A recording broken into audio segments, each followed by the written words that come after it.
राम राम नमस्कार। आज हमनी के बहुत सुंदर एगो शिव जी के गीत सुनाओ तनी जा। सुनी सबे पसंद आई तो लाइक शेयर जरूर करब सबे।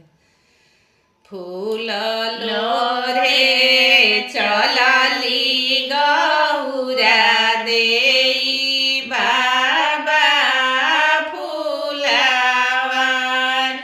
बासा चढ़ल महादेव लावेले गोहार बासा चढ़ल महादेव लावेले गोहार फूल जानी लोराए गौरा हमारी दोहाई लोरला फूलवा महादेव देले छिताराई लोरला फूलवा महादेव दे